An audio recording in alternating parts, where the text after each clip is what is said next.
How about this? Can you hear me now? Good morning. I'm Austin Peterson. You're watching and listening to the Wake Up America show at wakeupAmericaShow.com. We're glad to have you here. How are you feeling today? Good. Well, I hope you're in a good mood. I do unfortunately have some sad news, though, especially for those of us who were 80s babies. Actor Paul Reubens has died. The actor who created the beloved Pee Wee Herman character passed away 2 days ago from cancer, and unfortunately it seems as if he didn't share that with the public. I mean, I guess I say unfortunately, but he chose not to air his cancer battle to the public, and so it left us all sort of with a bit of surprise when we found out that Paul Reubens died. And a lot of people have mixed opinions about the actor, but personally, I loved Pee Wee Herman growing up, and everybody that I knew had a Pee Wee Herman impression. Adults, kids, everybody who saw his movies, Pee Wee's Playhouse, The Show, Big Top Pee Wee, and Pee Wee's Big Adventure. I mean, these were the movies, these were the first movies and shows when I was a child that I sort of became aware of as, the cultural consciousness, pop culture. So I've got a video tribute of Pee Wee Herman that we're going to play, and we'll talk a little bit about him, and I'll invite you to send your feedback as well. What do you think about the guy? Obviously, he had some run-ins with the law and some controversies over the years. You can text the show at 573-319-1586. Again, you can text the show today at 573-319-1586. We'd love to hear you this morning. There we go. So tired this morning, was relegated to the streets last night, says Rare Camellia. Very funny.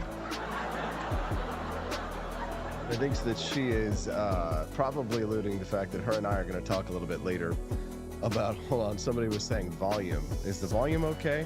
Joni, I can turn it up a little bit. Hold on. That's what happens when you don't have a producer. Let's see here. One second. Mic check. How's that? A little bit louder over there for you? Okay. Mic check 1 2, testing 1 2. That's what happened when you don't got a producer. Justin says, "Hey Augie, your mic volume is low. Just FYI. How about this? Is this higher? 1 2 3. I'm gonna get higher, baby. I get higher. 1 2. Mic check. Justin, let me know if you're hearing me. Apologize for the technical issues. Hey, that's better. Yes. Okay. Cool. Numbers at 7:18 this morning. I don't know what it says. At number 718 this morning. This is how I set up my show. So you can't see my screen, but I use an Excel spreadsheet to build out the rundown every single day. And so I look at this not as like time, but I look at it as just numbers in order for me to keep on track. Every minute of the show is sort of booked up for me to like see what will I do at this minute? What will I do at this minute? And that's called line producing. And typically there's a producer whose job is to be the line producer, but that's me. I'm everything.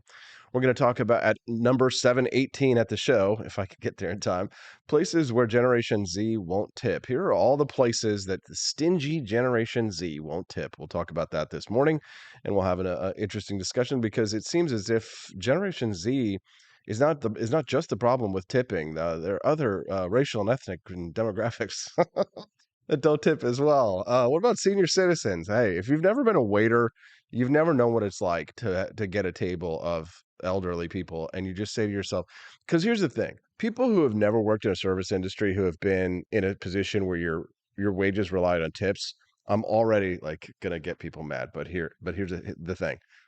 You go into it, it's like being a child. You go into it with the best of intentions. You have hopes and dreams and optimism, and you're like, oh no, I don't believe in stereotypes.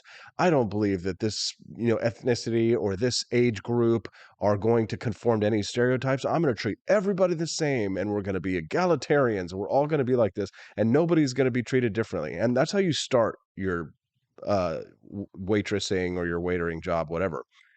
But by the time you get done waiting tables for a few years, you will believe in stereotypes. You will believe in stereotypes for age, gender, race, what have you, in terms of who tips and who doesn't. And, call me racist, call me ageist. I don't give a fuck, okay? I actually have done the job, okay? It's not like you're talking to somebody who didn't actually have to work for a living. I've had to work for a living every goddamn day of my life. Sorry for the language, I know. There's not a lot of news today, so I've got to find things to talk about. There's only like one big news story, which is the big news story. We'll talk about it at 7:30. which is Bud Light distributors no longer expect sales to recover from the Dylan Mulvaney disaster. Oh. Yes. Oh, sad. So sad. Oh, so sad. Justin says senior citizens tip badly. Looking at you, Dad. Very funny. It's true. Stephanie says the storm is booming out there. Yeah, I know. It was really bad. It was really bad out there last night. We got a big storm last night, but lots of rain, and we needed it, especially because the float trip's coming up.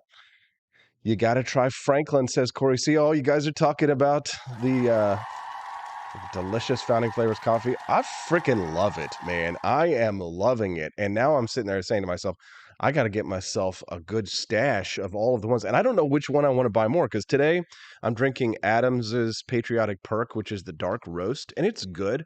My favorite is Franklin's Electric Elixir, but I was drinking Jeffersonian Java for the documentary shoot. Damn, it's so good. Justin, you haven't gotten my coffee yet. You got to get a bag of coffee, bro. Don't worry, I'll send you one if you don't. Let's see. Let's move on then. At 7:51 today, how artificial intelligence can make common side hustles more lucrative. So we're going to talk a little bit today about how you might be able to use artificial intelligence to make a little bit extra money. That'll be a fun segment. We'll talk about that today at 7:51, as long as I have time. And then, of course, as I've already introduced for you, Camelia Peterson will be joining us today to talk a little bit about whether or not a woman should have a lot of followers online. I'm so excited for this topic. Yes, I am excited for the topic to talk about whether or not a woman should have followers online. It is absolutely haram. No. If she has more than 1,000 followers online. That's not my words. This is this guy online, Hotep Jesus, who has a lot more followers than me, and Elijah Schaefer, same thing. No more. He has way more followers than me. So if you have more followers than someone, that makes you more corrector. Am I right? No, God! No, God, what do you mean, no? Please, no! No! We're going to talk about that today with Camelia Peterson. Should be a lot of fun. It's nice to see all of our friends here this morning. We've got a nice, good crowd over there on YouTube. But have you done your duty for freedom today? Have you clicked the like button on the stream? If you haven't, make sure you do that, as well as our friends over on Rumble. I see people are filing in over on rumble.com this morning as well. Nice to see you all. The bell tolls for Bud Light. We will be talking about that this morning at 7:30, so about 20 minutes from now. Hollywood busts of film remakes might be a good sign for the future. Francis Ford Coppola, the director of famous movies like Godfather and the and others. I can't think of any off the top of my head, but I haven't have enough of John Adams in my cup this morning. But Francis Ford Coppola has stated that he thinks that the giant busts of blockbusters like Indiana Jones and remakes like Little Mermaid and others, that the failure of these films could be a good thing for Hollywood. We might be actually starting to see a cleanse sometime soon and no more remakes, which, God bless it, it would be a nice thing. Because I really don't go to the movies a whole lot anymore, but I was actually genuinely excited to go see the Barbie movie, which ended up turning into, woke fest. And I've seen some like libertarians and conservatives, like Reason Magazine and like my buddy Jack Hunter, even. I was like A2 Jack Hunter, who's like, this movie isn't woke. I'm like, did we see the same movie? What the hell? That movie was woke as, you know what, all kinds of woke garbage in that film. And anyways, we'll talk about movies a little bit later in the show. And then at 8:30, I've got for you today romance movies that get more inappropriate as they go along. You know, when we have topics like this, that means that there's not a lot of big news going on. Well, I mean, there is, there's like Hunter Biden every single day, but honestly, you're gonna watch if you want conservative boomer topics, you're gonna watch a conservative boomer show. And since it's summer and August and a lot of people are on vacation, like we some of you might be listening to the show on the beach, in which case I'm jealous right now and I wish I could be there with you. In which that case, we talk about a little bit more fun, a little bit more light topics. Wanted to let you know this little bit of good news we got yesterday from Facebook. It's so funny how Facebook treats me like garbage and then offers me and then offers me a carrot. It's kind of odd. So Facebook, the way that we were able to, I'll just, being transparent, the way that Stephanie and I were able to afford to be able to go to Japan earlier this year was because last year, at the end of last year, Facebook offered Stephanie and I to be a part of their bonus program, which gave us enough money to put a squirrel away to go to Japan. By posting memes on our Facebook pages, I was able to generate enough revenue for us to do that, right? Significant revenue, which is nice. So Facebook actually emailed me yesterday and said that we've been invited back to their bonus program, which is pretty cool. And it means that we'll be able to squirrel a little bit of money away, and I'll probably use it on the documentary. Here's what I'd like to ask from you today. It's totally free. Just would you mind interacting with our Libertarian Republic Facebook page a little bit more? For the next 30 days, we're going to try and generate as much revenue as we can through the Libertarian Republic to help to fund our libertarian ventures. So as my big ask for you today, do me a favor, and if you haven't liked the Libertarian Republic on Facebook, I know some of you are Facebook averse, but if you are not Facebook averse, if you have one, make sure that you go over to the Libertarian Republic and give it a like. And if you see a meme that you like over there, give it a share. Drop a comment, comment, share over on the Libertarian Republic Facebook page. That's the page that they've invited us to the bonus program with. That helps us to get paid, and it's a free way to help support the Wake Up America show. So what do you think? Is that good enough? Cool. The Onion Dip over in Rumble says he's hashtag Ken pilled. Long live the patriarchy. Amen. I do have to say that Ken was a great character from Barbie, but not in the way that they wanted us to like Ken, but he was a good character. All right, let's talk about the news. First things first, let's give I've got a nice little tribute for one of my favorite characters, childhood characters in film when I was growing up, and that is Pee Wee Herman. Let's take a listen. Please hang on to something. Welcome, Pee Wee Herman. I always felt like there was an element of performance art to Pee Wee Herman that I would try to make the public believe that that was a real person. I know you are, but what am I? You're a nerd. I know you are, but what am I? You're an idiot. I know you are, but what am I? I know you It are. was really only performance art to me because no one ever knew at the time that I was a different person. I was always billed as Pee Wee Herman. I did my interviews as Pee Wee Herman. See, look, I can play a little piano. Oh, really mature? Shut up.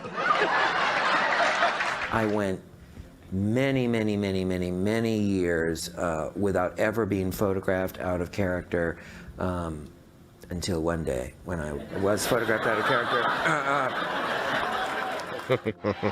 Heard any good jokes lately?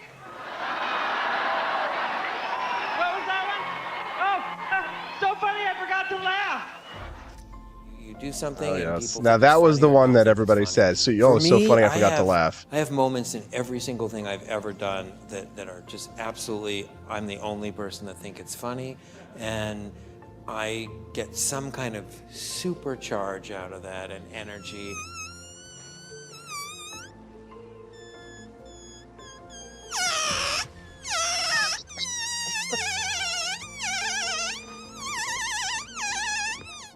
I'm a loner, Daddy.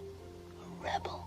Many comedians have what is known in the industry as a bag of tricks, and here's one right here. So, When I first started out, I was doing it in a comedy club at night where kids weren't allowed, and it never really, it wasn't a goal to try to figure out like, what would I chop out of this, or what would I soften, or what would I change? Two things a setter always looks for on a mermaid. There's Phil Hartman. Are they round? Sometimes. I know. Earrings. No, Bailey. But that changed very, very quickly, almost as soon as I had a full-length venue. I'm trying to use that phone.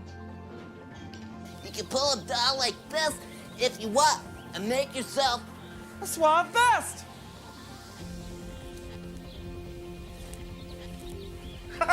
Why do you Morning, think the Winter's Pee-wee Howl. character still resonates with people all these years later? You know, honestly, this sounds bogus and dumb, but it's the truth. I feel like that's other people's thing. Like, I don't like to think like that about it because it's sort of, ruins it for me a little bit. I just really, honestly, I never think about stuff like that. I get asked that kind of stuff sometimes. I never think about it, but I'm flattered you're asking me that question. But I don't know. I have no idea, and I feel like I would jinx everything for myself if I did ask myself that or answered that. Today's secret word is end. All right, now that's actor Paul Reubens, who passed away yesterday. Now, my favorite moment from Pee Wee, of course, which we all did. Now, I won't be able to play this for long. I'm going to have to sing the rest of it in order for us to go along with Pee Wee Herman. But all of you remember this famous moment. It brought so much joy to children from my childhood. I don't know about you. Not everybody was a big fan of him, especially because of what he was accused of doing in 1991, I think, was when he got in trouble for that. The actor who played Pee Wee Herman, Paul Reubens, dead at 70 years old, the creator of the iconic Pee Wee Herman character. I just, yeah, it's sad, right? We're going to have to try and track down some episodes of Pee Wee's Playhouse now, says Justin Peterson. I think today, you know what? I've got an idea. I think we need to have a secret word today for the show. What do you think? We should have a secret word. Let's have a secret word. How about this? What should the secret word be? It should be a fun word, something that we might say during the podcast. And of course, whenever somebody says the secret word, what should it be? How about as a tribute to Paul Reubens, maybe the secret word should be Pee Wee.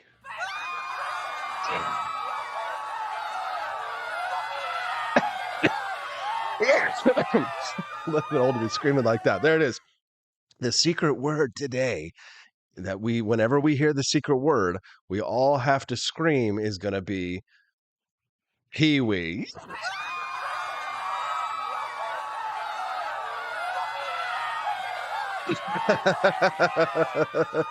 All right. Well, if you're just tuning in the Wake Up America show, it's already weird. Thanks so much for tuning in. We appreciate you very much. If you like the content today, make sure that you click the like button and subscribe on whichever channel that you're on. It's not always as weird as it is right now, but we appreciate the people who appreciate that. We will have a good show today for those who like it weird. So just don't forget the secret word, and you have to scream whenever you hear the secret word, which is Pee Wee. So they posted to his official Instagram account that says, "Please accept my apology for not going public with what I've been facing for the last 6 years. I've always felt a huge amount of love and respect from my friends, fans, and supporters." He says, "I've loved you all so much, enjoyed making art for you." He was born in 1952 and he was raised in Sarasota, Florida. In a 2004 interview with Conan O'Brien, he said that he attended a circus camp that involved walking a tightrope and more. So while he was at the camp wearing a little Speedo bathing suit at 12 years old, he offered up a balance beam act in front of camp parents. He says that he performed blindfolded and skipped through a ring of fire on the beam. And when he saw his parents in the audience, they were slack-jawed. I think that was then that they knew, he said. Reubens stepped on the stage for the very first time when he was in 6th grade at Southside Elementary in Sarasota. He played Nick Burns in 1,000 Clowns.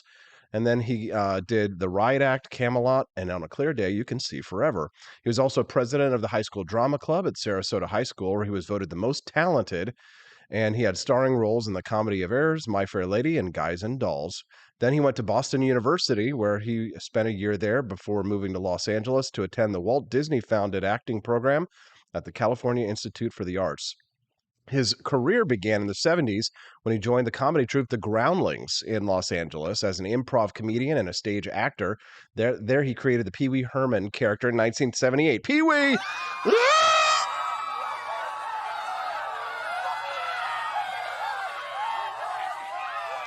He created the character that was named after a harmonica brand that he did as a child. Yes. He was unsuccessful landing a spot at Saturday Night Live, and then he took the character to the stage at a midnight show in the Groundlings Theater in February of 1981, the year and the month of my birth. And eventually he went to the Roxy Theater in Los Angeles, and they filmed it as an HBO special. It was originally an adult act for adult audiences, and the show sold out for 5 months straight before he ultimately turned it into a kid-friendly movie. He teamed up with Tim Burton for the 1985 film Pee-wee's Big Adventure. In 2010, and then he actually did the show on Broadway in 2010, and then he did a new Netflix movie in 2016 called Pee-wee's Big Holiday. Yeah!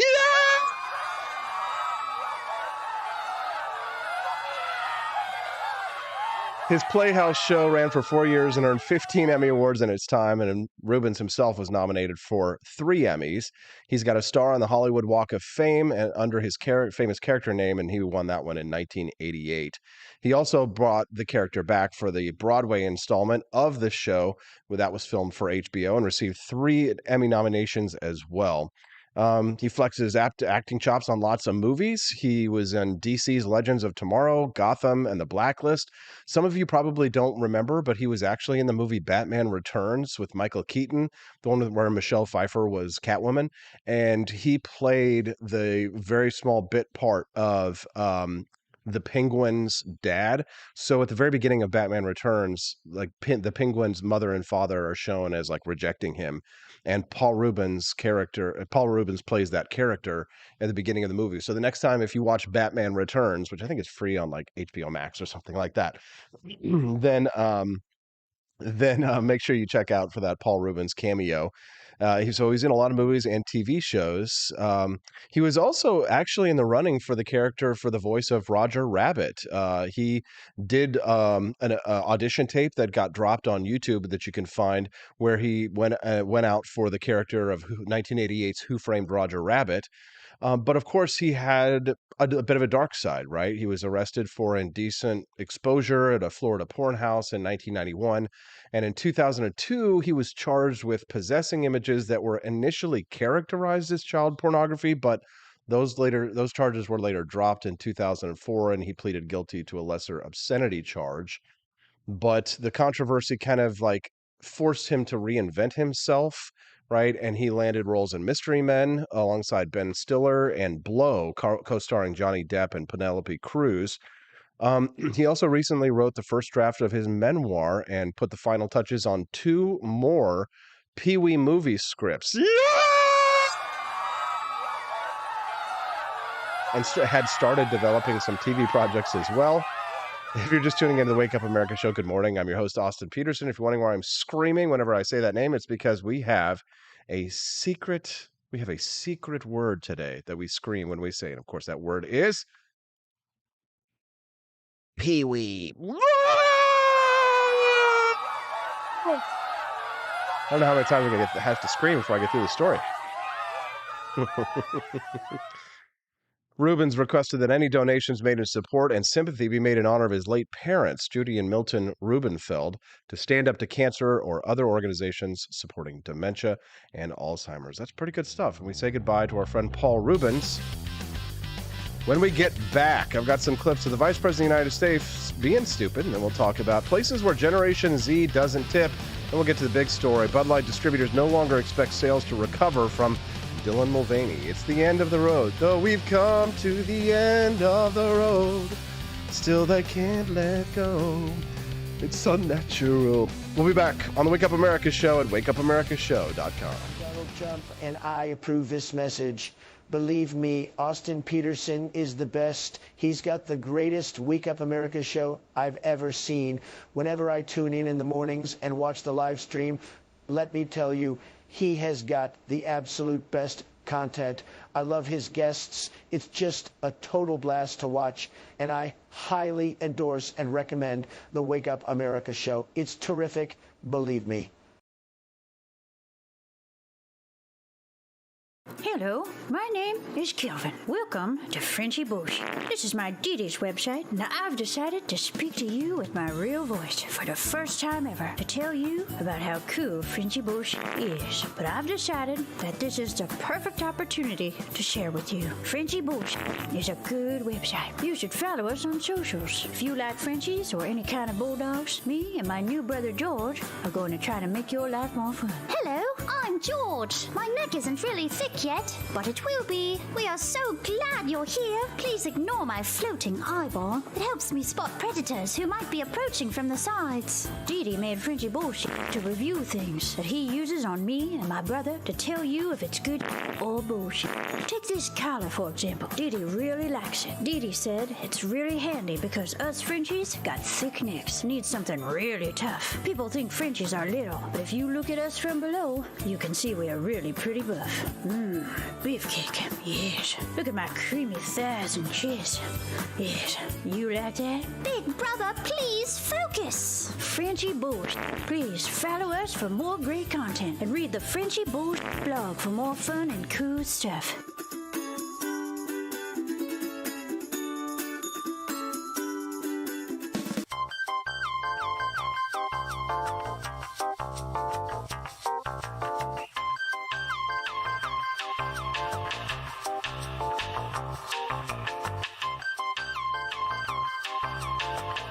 I'm a public defender. I am a public defender. I'm proud to be a public defender. 80% of Americans accused of a crime will get appointed a public defender. Everybody from a speeding ticket to capital murder. For every dollar we spend on public defenders, we spend $3 on prosecutors. Public defenders have to do pretty much everything on their own. Social workers, counselors. Investigating is another piece of it. The average public defender holds 300 cases annually. You never feel like there's enough time. Public defenders have health issues all the time. A lot of people give up and say, I can't do this work anymore. Gideon's Promise trains, mentors, and supports public defenders.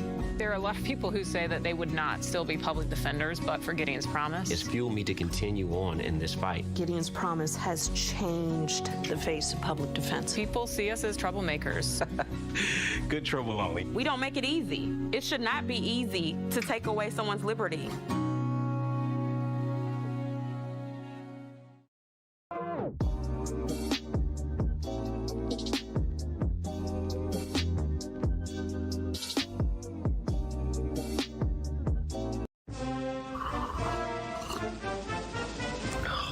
Tired of spending your hard-earned money on woke corporations that don't share your pro-freedom values? Fed up with sipping liberal lattes and progressive cappuccinos? Introducing Founding Flavors from AP for Liberty Shop. Get your day started with Washington's Revolutionary Roast. As robust and principled as the man himself, this blend is the shot of energy heard round the world. Or maybe you want to taste the fervor of freedom with Adams's Patriotic Perk. It's as dynamic and balanced as the U.S. Constitution, sure to awaken your spirit of liberty. For the aficionados, we've got the Jeffersonian Java, a complex mix of flavors that speaks volumes about your refined tastes. And don't forget Betsy's Liberty Lullaby, our decaf option, crafted with the same care and dedication Betsy Ross put into our Star-Spangled Banner. This blend lets you enjoy the taste of freedom anytime without losing sleep. No woke beans here, folks. Just pure, patriotic, pro-freedom flavors brewed with love for liberty. So why compromise your principles for a cup of coffee? Stand up for your values, perk up your patriotism, and start your day the American way. Get your Founding Flavors at apforlibertyshop.com.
Want an engaging website to boost your business?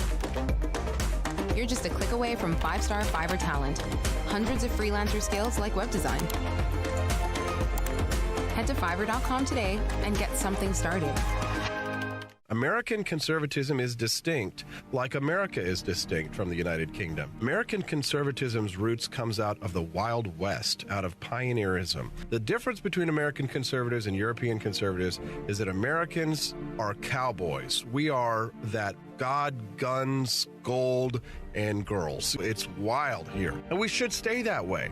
We shouldn't allow a European version of conservatism to come and infect us here. We like it wide open spaces here, you know, deep in the heart of Texas and all that.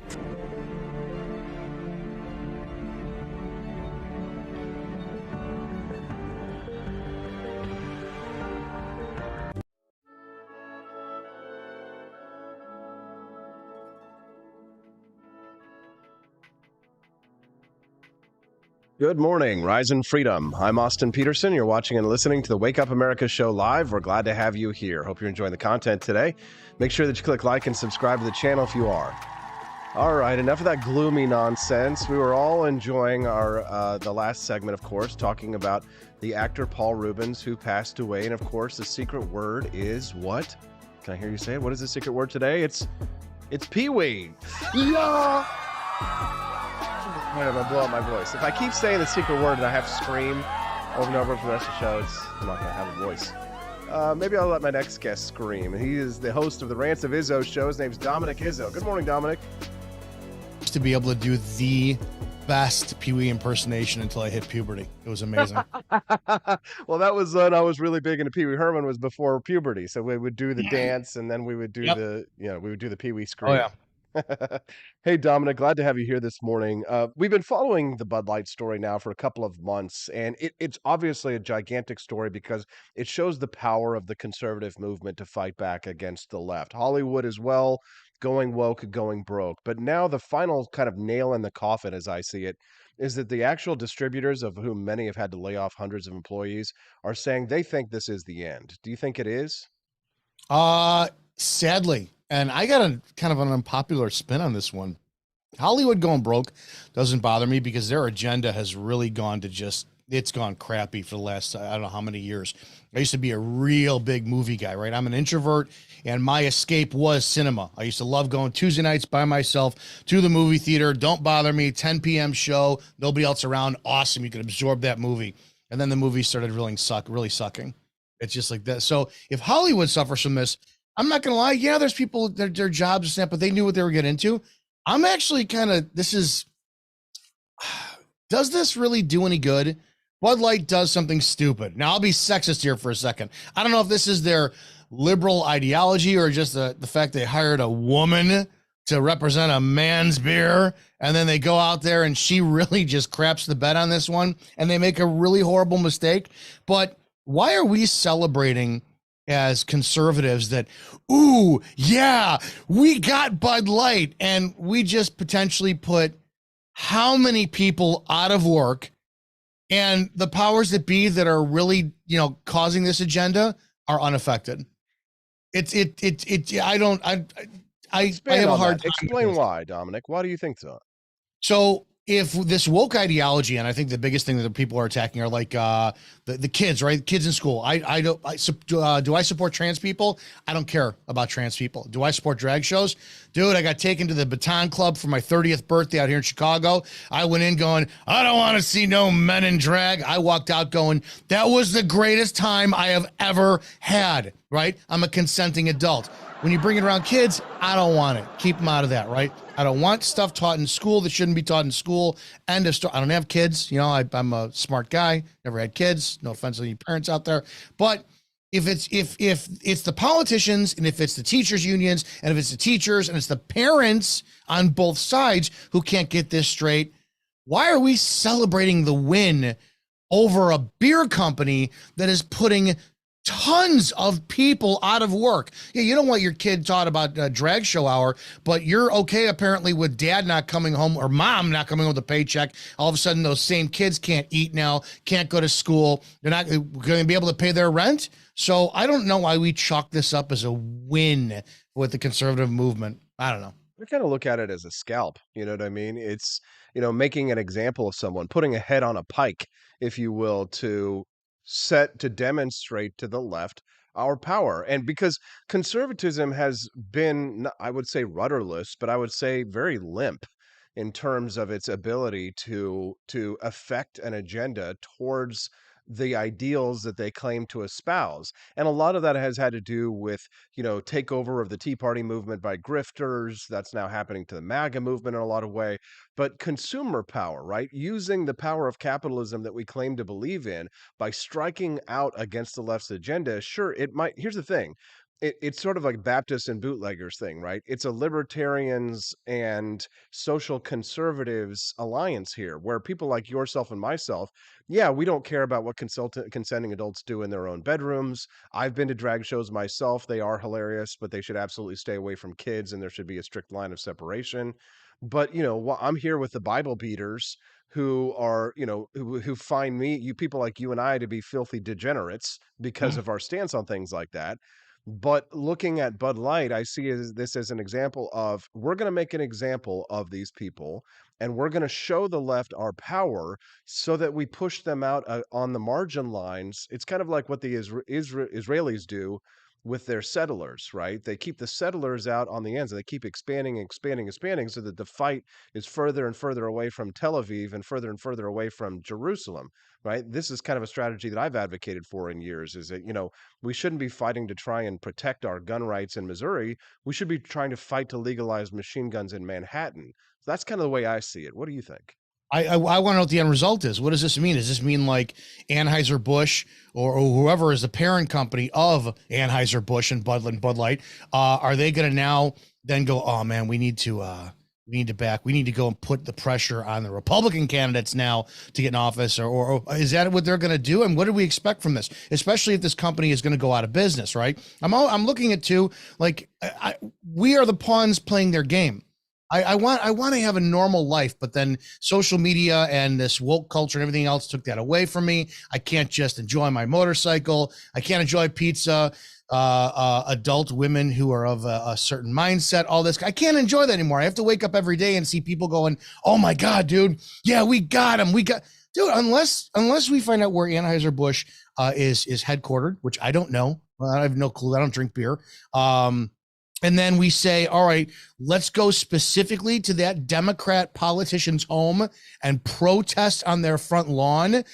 Then I don't see any change. I really don't. I mean, again, my view is, okay, a beer company is closing down, but I don't want to go as far as the left does either, which is, yeah, let's do it their way and start rioting and looting and stuff, because then you're going to have buildings burnt down, businesses put out. Dominic, I think you're wrong. I think you're really wrong on this, and I'll tell you why. Because other major corporations have cited Bud Light as an example of why they need to start backing off of their diversity, equity, and inclusion standards. Right? I mean, the fight against ESG, environmental, social, and governance. Even BlackRock has said that they perhaps need to start tamping down. Disney, Bob Iger, CEO, came out and said that picking a fight with Ron DeSantis was one of the biggest mistakes that they've made in recent years, and the flop of many of these movies in Hollywood is a perfect example of us, of sort of mirroring what we've done to Bud Light in a large sense. I didn't go see Indiana Jones because all I had to see was one trailer of them saying, oh, we're going to steal from you. Oh, I stole it. You stole it. You stole it. Oh, that's capitalism. So I'm like, you know what? I'm not going to go spend my $10, $15 to go and be insulted. And the more people do this, Dominic, the more these corporations are going to start pushing back against people who want to institute their Marxist ideals through the system, through a system of capitalism, right? And to advance their agenda and their ideals. I mean, I see that this is turning the tide in many ways. Do you disagree? No, I don't disagree. And it's a hindsight argument. Well, it's you research stuff, right? And for the most part, most people are going to be like me, where they see headlines, read headlines, they go off a base, a gut reaction. That ESG, that's what the acronym is, right? ESG, again, which I literally just found out about a few weeks ago. Everybody's talking about it, and I'm like, all right, I'm going to start looking into it, right? Because I'm your typical American that I have work, I've got stuff I have to do, I don't have time to focus on all this. Most people thought this was literally about them supporting transgenderism. When it comes down to what you just said, now if we're literally boycotting on that, Now that I'm 100% behind. Does that make sense of the difference? Meaning that Sure. the impulse reaction is, we don't like Dylan Mulvaney. We're going to boycott this like crazy. Now the more people like you are coming in saying, no, we should be boycotting social credit score because BlackRock literally says they want to change your behavior. They want to modify this, and your company is going to be put out of business if you don't adhere to this. Oh, that's an argument I can get behind. My problem is the initial knee-jerk reaction from typical Americans who don't pay attention to that. And I was one of them. So that's the problem I have is this. The social credit score, like I said, I did not really find out about that until within the last 6 weeks. So the first part of it is that people just are bitching to bitch. They want to get back at the liberals. Let's boycott. If that's what people are going to lose their job over, I have a massive problem for that. If it comes down to, so is your argument then that the problem is not the tactic, the problem is the target? The problem, 100%. 100%. Tactic wise, no, you have to send a message, but what are we sending the message for? If it was, hey, we're all going to go after Bud Light because of this social credit score. We're going to be going after because this is going to be this new standard of you want to go to work. You have to check off all the boxes saying you will. Oh, you're a single male, Mr. Izzo? Okay, you can only date a black female. Well, it's a male, but it represents as a female. Otherwise, you can't get a job here. If that's the extreme way they're headed.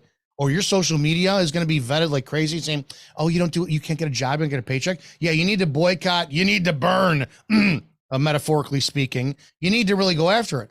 But again, for the most part, it was Americans who were just pissed because a really sick in the head dude was on a beer can and it was put there by a dumb woman who didn't know what her market was. That's the initial problem I have. The end result, if it just happens to align with the social credit score, then yes, I'm completely fine with that. I just have a problem with how it started. Yeah, unfortunately, I don't think that we have the luxury anymore of being able to say, we don't have the luxury of being able to say, okay, well, let's not make this a target. We need to go with that. I mean, because of the organic nature of a movement, there's the way that we rally together, it's not going to have the kind of organization that you would have from a top down kind of an organization. There's nobody calling the shots here, Dominic. So I can understand and sympathize with your point of view on this one, but I don't think Bud Light at the end of the day, I don't think it matters enough for it to be something that we would say, hey, we need to push or fight against. But I do appreciate your point of view on this one. But at the end of the day, I'm not saying that the ends justify the means necessarily, but I don't think that the means, the boycott, being the means, really, I don't have any problem with that. That the ends in this situation, the destruction of Bud Light, really, at the end of the day, is a great loss. And I mean, are employees going to have to lose their jobs? Sure, certainly. But people die in war, Dominic, and at the end of the day, people aren't even actually dying in an actual war here. We're talking about an ideological conflict. These people will be able to go on and get more jobs and go work for somebody else. But the destruction of corporations which work against our values to a large extent, I think in general, in total, in the bigger picture, is a good thing. That's, what, the whole, it depends on what we're going to sit there and I would say label values, right? If there were black and white, again, a grown man being put on a beer can, that didn't bother me because I don't drink beer in the first place, right? Again, I'm coming at it from a point of view of, I've just seen, I worked in a very poor town as a police officer, and I see what poverty does, and I see how horrible it affects people. And my only mind is going, this really effing sucks. All this bullshit, pardon my language in your show, and is putting how many people out of jobs. That's where I'm going to go with. But don't you think those people? I mean, again, they're not dying, they're not dead, right? There's an economy, there's jobs out there for everybody. And if these people want to get jobs, don't you think that those people, when they go and they get jobs at another corporation, are going to take that and spread that like a virus, in the sense that they're going to say, hey, just remember, just to remind you, what happened to us at our last place of employment. Or maybe those people are going to go out there and they're going to start their own businesses, and they're going to learn the lessons of what happened to Bud Light. I mean, again, we didn't choose this war. I mean, this is being thrust upon us, Dominic. And so it's kind of like, we didn't want to nuke civilians in Hiroshima or Nagasaki, but we wanted to take out the industrial munitions plants that operated, the war effort there. And the reality is that there is going to be some collateral damage in something like this. Again, it's not like we are targeting those people and those employees at those businesses. But I mean, there are going to be positives and upsides to this. But I mean, it's an interesting point of Do view you that you not say. understand? Go I ahead. just want a perfect. I just want a perfect world. I know, Do you me too. get that? The When I was a hell? member of the Libertarian Party, I felt the same way. I was completely and totally idealistic. I thought we could have a completely pure candidate that could run on principles that people would appreciate and adore. But I've gotten smacked enough upside the head in not only in politics, but also in my karate class to learn that fights are messy. Dominic, you know it well as a Wing Chun Corporations shouldn't practitioner. be. A corporation shouldn't be in these fights, and that's I don't. Yeah. I've never understood that. I've never understood. You produce a product that feeds people, houses people, clothes people, whatever. Just like actors, shut your mouth, do your job. So I have a big problem with the fact that I'm just like with us with conservatives, right? We let this get to this point by not protesting, matching fire with fire. Same thing. These companies, which I'm pissed at, they let this get to this point. So ultimately, if my position is this is really upsetting that so many people are going to be put out of work for this. And a lot of people aren't there. A lot of people will not be able to pull themselves up by their bootstraps. They like being told what to do, go to work, have that set thing. They'll complain about it for 8, 10, 12 hours. They'll never be entrepreneurs. They want that assembly line. They want that paycheck. That's it. They are going to check out. And it is the fact that these corporations have to get involved in this game. I'm not emperor of the world. I wish I was. I would snap my fingers and oh God, I would eliminate half of humanity. But at the same time too, I can't stand that some people just can't keep their mouths shut and say, hey, we got a great product. Let's not screw this up.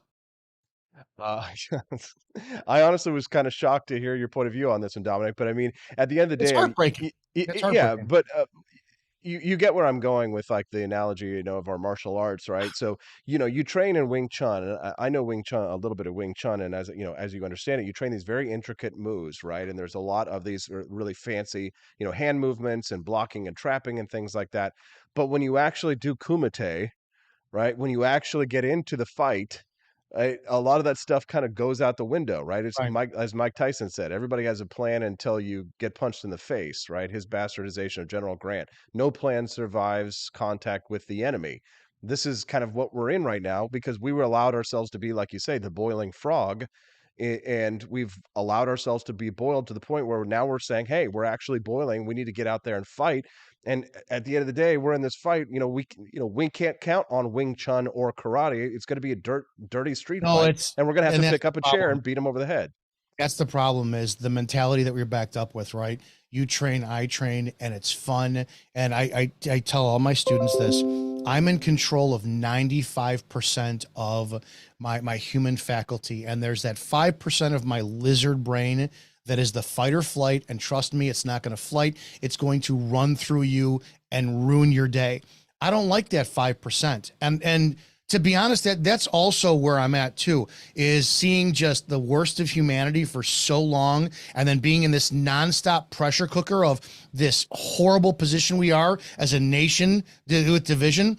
I want some shred of joy and happiness that we're just not effing getting, and it's really irritating. So I don't want to be backed in the wall, and they're doing this on all sides, and I guess I know what's coming. But here's the deal. You know very well, once that switch is flipped, it's done. I just don't want to get pushed to that position. And I guess I'm looking for a rainbow or a silver lining to some kind of cloud. Oh, I totally understand that. Dominic Izzo, is there anything else that you'd like to share with our listeners before we let you go? Yeah, man. Pee Wee, dude. Whatever, man. What the hell? Pee Wee. He was the I don't know if you read this in your list of him. He was the dad in Gotham. He reprised his role as the dude. That was fantastic in that. Yeah, he was. Yeah, he was also in Batman Returns. He played Penguin's dad in that one and stuff. So, wow. Oh, boy, we got some lightning here. Dominic, I got to run, brother. Ransom Izzo at 7 p.m. on the Spreely app. We don't want to miss it. Hope I can be on sometime soon. Talk to you later, brother. Later. Thanks very much. What did you think of Dominic Izzo? Send us a text, 573-319-1586. Say that you are heeding those alarm bells. Are you concerned?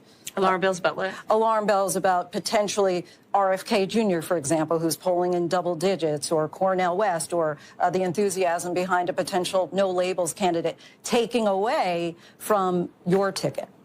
I'll tell you, our focus has been on strengthening America. and doing the work every day that is about seeing through what we are doing to bring down the cost of health care, what we are fighting for in terms of strengthening the economy and America's families. You probably saw recently that projections around recession and inflation are very much reduced because of our economic policies. Our focus has been on strengthening America and doing the work every day that is about seeing through what we are doing. There are reports that say that you have the lowest approval rating of any vice president. I'm curious how much of a role, if any, that you feel race and gender play in that. Well, there are polls that also say I have great approval ratings. I think the point that has to be made is that there are attempts to create distractions away from the accomplishments of our administration. Yes, okay. One does not have to abandon their faith or deeply held beliefs to agree the government should not be telling her what to do with her body. One does not have to abandon. I love this. Talking point from the left the Democrats have for when it comes to abortion. It's that the government should not be telling her what to do, what she should do with her body. Oh, yeah. Well, what about that whole mandatory vaccination policy that the government was pushing on its employees and the military? Well, what about that? What was that about? The government should not be telling people what to do with their body. Their faith or deeply held beliefs to agree the government should not be telling her what to do with her body. All right. Well, that's my job to tell her what to do with her body. When we get back on the Wake Up America show, we're going to talk to Camellia Peterson about why women should not have more than 1,000 followers on social media. That's right. Or she's for the streets. When we get back on the Wake Up America show at wakeupamericashow.com.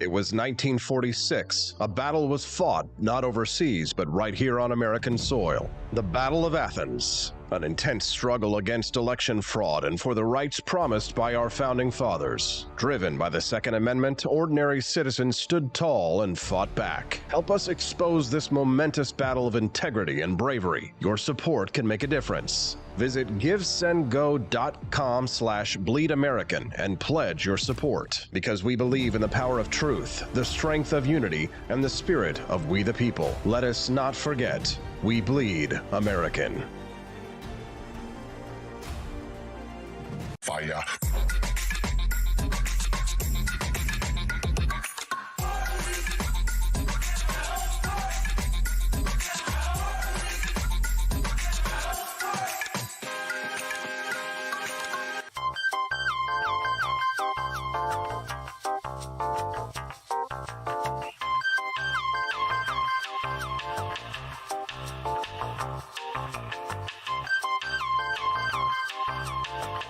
Hello, this is Barack Obama, and let me tell you why Austin Peterson stinks, and you should never pay attention to anything that he has to say.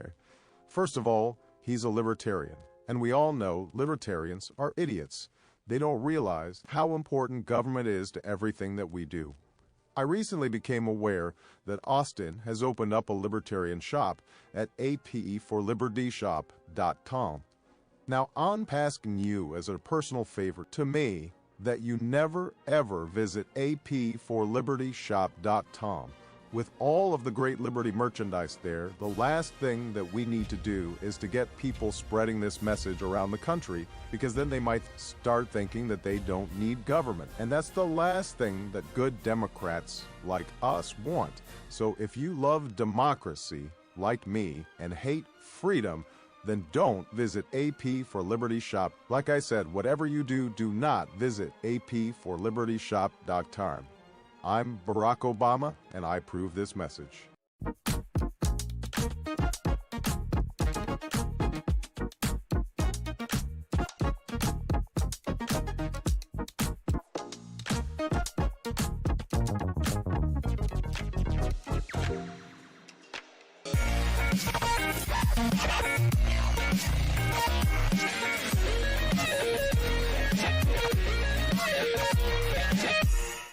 When I was in foster care, I never knew when I would have to move, so I always had my suitcase ready to go. Then one day, I was adopted. My new parents opened their hearts and home to me. My parents cook my favorite breakfast for me every morning. My parents take me on trips I never thought I would go on. They gave me a home and an even better reason to use that suitcase. My parents aren't perfect, but they're perfect for me. I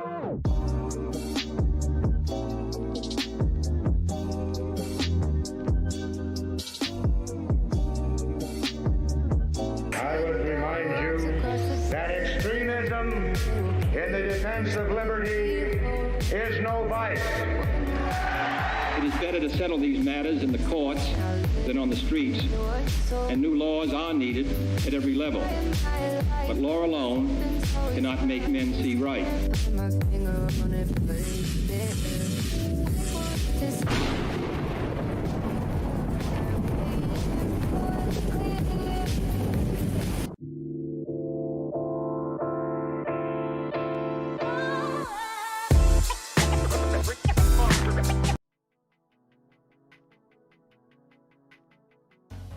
Good morning, Rise and Freedom. I'm Austin Peterson. You're watching and listening to the Wake Up America show at wakeupamericashow.com. We're glad to have you here. As you file in to watch the show this morning, do us a favor, click that like button. And if you enjoy the content that much, you can also hit the subscribe as well, so you can join us for our 5-day-a-week Freedom Fest every Monday through Friday. The Wake Up America show is broadcast live from Jefferson City, Missouri, from 7 a.m. Central to 9 a.m. Central Time. It's a great way to start your morning. And if you're waking up with us too, you might like our Founding Flavors coffee. My wife Stephanie and I have brought to you some of the absolute best coffee brands that you can buy. Support woke-free, patriotic companies like mine at ap4libertyshop.com. Today I'm drinking John Adams's Patriotic Perk, and it's absolutely delicious. That's the dark roast. You can also get some light and medium roasts as well, and we'd be glad to have your support. Drink some delicious coffee and support freedom. All right, well, if she's got more than 1,000 followers on Twitter, she's for the streets. Joining me next to discuss, my friend Camelia Peterson, who... well, she's got more than 1,000 followers, so she's for the streets, as you can see. Good morning, CJ. Exhausting night being relegated to the streets, man. What's it like sleeping on the mean streets of Joplin? Sleeping? What are you talking about? There's no sleeping. Yeah. Well, your John kicked you out of bed this early? Well, it's a good thing I have this light roast Jeffersonian Java to keep me awake. It's good, isn't it? It is good. Yeah. I can't wait for you to try all the other flavors too, Camelia. I think you're really going to like them. So the reason we're having this discussion was initially I sent you this story, and normally we talk about real news and things like that but there's just not a lot going on in the news anyway. So why not just have some fun? And besides, I like it whenever we talk about relationships and dating, because then Missouri, like, I guess these are Republicans who act like Democrats here in Missouri who attack you and say, Camelia is giving dating advice, blah, blah, blah. Like, I didn't know this is what the Koch brothers were funding, blah, blah, blah. So anyways, it's a lot of fun. What are you going to do? Yeah. So initially I sent you a story, and we are going to talk about it, where this woman, because it's related tangentially, where this woman, I guess her boyfriend dumped her because she had guy best friends. Okay. Like real life guy best friends. Right. So there's virtual guy friends, and then there's real life guy friends. Let's start with the virtual guy friends, and then we'll move to the New York Post story. So 1,000 followers online. If you've got 1,000 followers online, you're probably getting some DMs. Now, you've always lied and said, I don't get DMs of penis pics or blah, blah, blah. But are you willing to admit the truth, Camelia, that most women, including yourself, have received some form of a flirtatious direct message? I guess it depends on how you define flirtatious. I have never received any of those deep pics. I don't know. Maybe I just maybe I just give off a vibe. Remember, I Frost was princess. you're right. But I also am fairly clear that my page is a strict no simping zone. So Well, see, that's it. That's what's scaring him off then from you getting the D pics. But what's his name? Hotep Jesus. He's got a big following online. He says if somebody has more than 1,000 followers, if a female I say has a more than woman. 1,000 followers online, then she's for the streets. And Elijah Schaefer, who's a friend of this show and a friend of mine, also agreed with them, and I also agree with them. I think it's a bit dubious when a woman has a big social following. It means that she's spending a lot of time trying to post thirst traps and to get men to give them attention online, and the only attention that she should want is from her own man. Am I wrong? Partly. No, I mean, I guess, I'm only at a little over 4,000. I don't think that's that big. And it's, that was very slow going. I've been at this quite a while. So unlike other accounts who post all of the cleavage shots and the collarbone pictures and, Oh, collarbone pictures. arched back That's a thirst little traps. specific. So yeah, no, it's yeah, those accounts obviously are going to grow a lot quicker because those are definite simp zones. Well, here's the thing. So, like Doug H over on the live stream says, sounds like insecurity. Um, eh, Being insecure isn't automatically the person who's insecure. It's not their fault, right? Like I'm supposed to feel insecure if someone is behaving in a way that makes me feel insecure, like the way that you've described. So what you're trying to do here is qualify this and say that if you're posting thirst traps, or if you're talking provocatively in a way that might incite that might be a different story. In which case, if I feel insecure for that reason, for a reason, then I have a good reason to feel insecure. Am I wrong? You mean that the man has a good reason to feel insecure, or the woman Yeah, yeah. Well, posting? again, this is just more of this. I'm going to use some harsh language here. There's just more of this bullshit that a man is not ever allowed to feel put upon by his woman, where it's like when they are obviously acting like they are for the streets, and then I express, "Hey, you're acting like a lady who's for the streets, not a lady who's trying to be in a serious relationship." The provocative, photos of the collarbone or whatever it is that you're saying there. People are like, "Oh, you sound insecure here." But I mean, yeah, what's wrong with feeling insecure when you've been put in a situation where you are insecure? Like your woman Sure. is acting like this relationship is not secure. Right. I don't disagree with that. And really, some of the the female accounts that we've kind of alluded to that have large followings are women who have husbands. And I have often wondered, what their husbands think about the types of things that they post and the drooling that goes on in the comments. And it just, I don't know. That to me, I would definitely think that would make, a husband feel insecure. It sounds like there's more that you'd want to add on to that. Would you like to add an addendum? I think it's all a matter of how a woman conducts herself. When you were talking about the story that we had initially started to talk about with a woman who had the male friends, the deal is that she had a guy friend who they'd been very good friends for, I don't know, 6 years or something like that. So a long time. And she starts dating a guy, and like they've been talking for 3 weeks, and they go out one time, and all of a sudden he sees this video and he's like, nope, this is my line. You can't have guy friends. That seems that seems a little over the top in terms of insecurity. I Why? think he has bigger issues. Why? Wait a minute. You don't think that a man trying to establish healthy boundaries in a relationship saying, listen, if we're going to be in a serious relationship, you don't get to go and hang out with your straight guy friends without me around. Like, that doesn't sound honestly that unreasonable. I I think think that, maybe you women are a little too liberated. Maybe you haven't had enough. You have had, because again, like, do guys get to have straight female friends that they get to go hang out with? Do I get to go take a drink? Let me ask you something. I'm married. If I Yes. go ask an attractive female friend of mine out to go to dinner on a Friday night, take her out for drinks and go to the bar and hang out and just do some kind of thing that I would do with a straight guy friend, kind of thing, go hang out, whatever. You don't, would that make you feel a little insecure, do you think?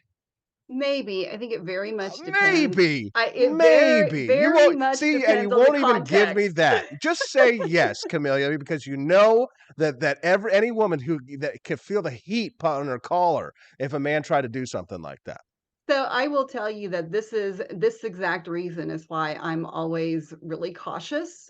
Even if I am good friends with a guy, if he is married, or if I'm not sure he has a girlfriend or I think he has a girlfriend, that affects how I interact with him quite a bit, because I'm really conscious of that, because I know, probably how I would feel if I was in her place. So that makes me very conscious of how I would act. Now, I think it also depends on what stage of the relationship you're in. If, like this woman, I mean, they've been talking for 3 weeks and have been on one date. I mean, that seems a little early to all of a sudden jump in and start dictating what she can do with friends that she's been doing this with for a long time. Now, I do think as a normal evolution of a relationship, that a woman who has guy friends that she hangs out with frequently or whatever, and she starts dating someone and they, get invested in that relationship, I think is a natural course of things, that she will eventually slow down or back off, or she won't be hanging out with those other friends as much, because her boyfriend or her significant other will be This is filling such a that. cope, Camellia. All right. This is such a cope, right? And an attempt to explain away bad behavior on women that would never be allowed by men, right? Women would never allow a man that they are in a relationship with that is a committed relationship to say, oh, well, we're gonna, as long as, we're just starting to get into things, and I'll naturally start to just not go out to, these date style kind of things, hangouts with my if you're doing something like that as a guy, it's because we're not committed to you. Okay, There's no like gray area that you're trying to paint this as, where it's like, oh, maybe you start to kind of like, bring it down, wean it down, all that kind of stuff. No. It's a clear separation. When you get into a monogamous relationship with someone, it is expected that a man stops going and seeing female friends that are straight, that he goes and sees them alone, because we know what that entails. But it's like this, women want to kind of like put their lace doilies and their pink little sashes and stuff in between and pretty up what they would never allow their men to do. So I think that what you said when you described it just then is what makes the distinction, if it's a date style type activity. So yes, if you're with somebody and you are in a committed relationship and you're going out to a concert with a friend, but you're with a guy friend and your significant other is not there, that's a little weird. But if you're married, you've had female friends or male friends, vice versa, for a long time, and you go to lunch or, something like that, that is different. No. Mike Pence rule. Mike Pence rule. There should Whatever. be, yes, there should be a chaperone. There should be someone there, right? I think we need to bring back the chaperone system, to be quite honest, to a certain extent, right? There needs to be some kind of somebody there who's hanging out with you, because the thing is, men should do it for their own personal safety, just because we're tired of the accusations, but women should do it in order to safeguard their relationship from other aggressive men who don't care about relationships, somebody who's in a marriage or a boyfriend and girlfriend situation. Now, Well, here's Justin Peterson over there in the live stream saying, "Don't couples hang out with other couples? Isn't that a thing? They all go to Olive Garden for salad and breadsticks." Yes. So that's the thing is, bring your husband or your wife. And if you Sure. can't bring your husband or wife, then something's up, right? Yeah, I mean, I think that that's fair, and that's the difference is that if it's in a public place, you don't have to worry about the Mike Pence rule. So, I mean, going to lunch with somebody or coffee or whatever, you're gonna be in a public place. If you're not, it's maybe a little weird, I don't know. Right, right. But I mean, and so, tangentially related is this story from the New York Post of a woman who, her boyfriend doesn't want her to have male friends. Now, the thing is this, is that when you've got a bunch of people hitting you up in your DMs, when you're acting in such a way as you described a little bit earlier, uh, you, you can invite, you're inviting certain behavior. Right? If you're not inviting certain behavior and you have over 5,000 followers on Twitter or something like that, and people just drop in your DMs, it happens. It absolutely happens. And there is a difference in the behavior as you've stated before. But what about having like guy friends in such a way? Like, how do we draw a line and say what's a date activity and what's not a date activity? I mean, because going and getting coffee with someone is a date activity. I mean, yeah, I guess so. I think this is something that is difficult to clearly define, and I think that this is also something that's part of a relationship with what you learn about somebody as far as what they are comfortable with, and those type of things. Um, so one of the trad accounts was posting this, asking if married women should have male friends, or no, maybe they asked if married men should have female friends. I know it's one way or the other. Anyway, there were people in there saying like, it's okay if the man has female friends if they're his wife's friends. So he can only have female friends if it's through his wife. And obviously they're not going to be hanging out because they're technically his wife's friends. But what does that mean? Does that mean, if he had female friends before he got married, all of a sudden, whoops, sorry, got to cut you out of my life completely because I can only have female friends if they're my wife's friends? No, I don't think so, but I think that there's probably, but I mean, I think people do need to like, here's the thing. I think that like women need to start to learn that there are boundaries in relationships. Like that I Sure. think yeah, I think that the problem is that there's been an accepted set of standards for behavior on account of men that we just when I say accepted, I mean it's an ironclad rule that if you are a boyfriend or you are a husband, you don't go out and do any kind of a date kind of a thing with female friends, even if there are female friends before you were married, to be honest. Like you don't put yourself in situations like that typically because it's just sus. It's sus, right? But it's kind of understood that way for men. But then on the female side of things, it's always been I can do whatever I want. Nobody can tell me what I can do. Nobody can place any boundaries. I mean, you see this with the Jonah Hill story. I mean, tell me if you think I'm wrong on this, Camille, is that there has been this pushback against any attempt to try and label to put any kind of a boundary on a woman, even within the context of a relationship, with it, which is by itself a boundary. I do think that that is true. And I think it's because that women have been, well, as part of kind of the feminist culture, we have been taught that, well, some of us have been taught that, you can have it all. You can have independence, you can have a job, you can have a husband and children, and you can do all of that. And at the same time, I think a lot of women right now are finding out that trying to do all that is exhausting. And so, because we're not designed to have to do all of those things. And I don't know if you saw, there was, I don't know, some TikTok or something the other day. I think you might have posted it maybe, of the woman who was working and she's like all of a sudden crying with like, nobody told us that it was going to be this hard. Yes. She's like, I wish that feminism had never happened so that I wouldn't have to work. Right. So I think that there are some misconceptions that just get taught to women culturally in the atmosphere we're in. There is, we've been seeing pushback against that. Unfortunately, sometimes that means that the people who are pushing back on it are not necessarily giving the healthy, balanced view of that. I think the way we talk about it is, gives that. But there's plenty of grifters out there who are like, women just need to be, barefoot and pregnant back in the kitchen again. Yeah, I know, and they make a lot more money than I do, so it's a little Yeah. tempting, honestly. Camellia, if a man flashes a woman in public, he's arrested, right? Oh, I would think so.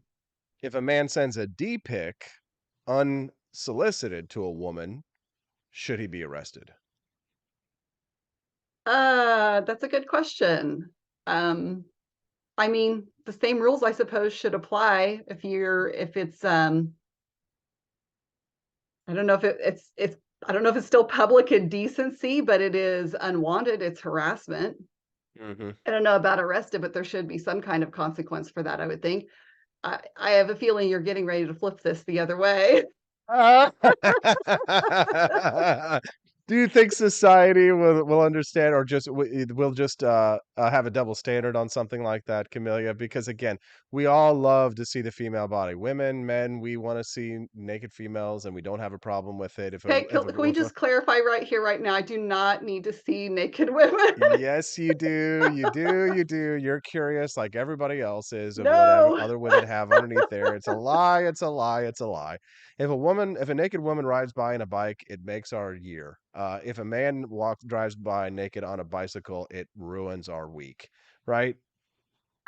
Yeah, I think that's part of the fundamental differences between men and women and how they perceive things. Right, right, right. Why do you think that double standard exists? I think the double standard exists because those are things that are appealing to a man. They're not necessarily appealing to a woman. Right. So when girls send me pictures of themselves, or sent me pictures before I was married of themselves, and as they would do, of themselves nude, or like, topless, or what have you, or things like that. If men get busted for things like that, like, women should too, right? I would agree with that. I don't think it's appropriate on either end, and I think that those women probably missed some things, missed being taught some things in their childhood upbringing. In terms of like the naked man, my brother says, "Speak for yourself, straighty." Okay, true. Jerry Seinfeld has a bit on the ugly male body, reminds Tolly Owens. That's true. Yeah. No, there is the double standard, and everybody wants to see nude females, but nobody wants to see naked men. It's not the same. It was because Elaine and Seinfeld compared seeing a woman's boobs to seeing a man's testicles, right? It's definitely not the same thing. Like, see your face? Your face right there betrays it. It's not the same thing. As Jerry Seinfeld said in his show, everybody wants to see the fun bags. Nobody wants to see the ball bags. Okay, so what is one of the most famous sculptures of all time? Venus, the goddess Venus, and her beautiful breasts. The David. Yeah, David. but they made it especially small, right? So that because they didn't want to put it all up in your face and, like, knob it out or anything like that, right? Yeah, you would think that would, I don't know, that seems a little backwards, but yeah. Yeah, no, for sure. Hunter's dick pics on billboards in house, says Dash. Oh. Camellia, before we go, Camellia, the Missouri Democrats got in a little bit of hot water here yesterday. You want to tell this story? Right. So apparently somebody had posted a picture of a house with tons of Trump flags all over it and had said, what would you see this house on fire? What would you do? Or something like that. And the Missouri Democrat Party Twitter account quote tweeted that and said, the roof is on fire. And then they said something, oh, don't get the water or something. I don't know, like that. So, but then they got pushback. I don't know how much from their own side, just a couple of people at least anyway, and they deleted it. But then Josh Hawley quote tweeted it with the screen cap, and they doubled down, and then they deleted their doubling down. So, what I first thought of was like, oh, look, the Missouri Democrat Party is trying to pull an LP New Hampshire here, except for the LP New Hampshire would never delete anything. Right. Well, exactly. But the thing is that it was like the big Democrat accounts like Jess Piper and others, they didn't come out and condemn it. It was just a bunch of nobodies in Missouri that were saying, oh, they should take it down, because they knew the reality is that we were going to take it and use it against them. And we did, right? Yeah, I did notice that the one woman who had pushed back against it was a ward committee woman in St. Louis City. So that is good. I made note of her name because I think it's good to know people who are willing to put themselves out there like that. But yeah, when we had talked about this before with the LPNH, I had kind of made the comment that the two major parties probably couldn't get away with this, and I might be wrong about that. So, maybe they can't. I think that it's unfortunate though, and I think that it is yet another symptom of how toxic our political culture has become, and probably one of the biggest contributing factors to why we've spiraled downhill so quickly.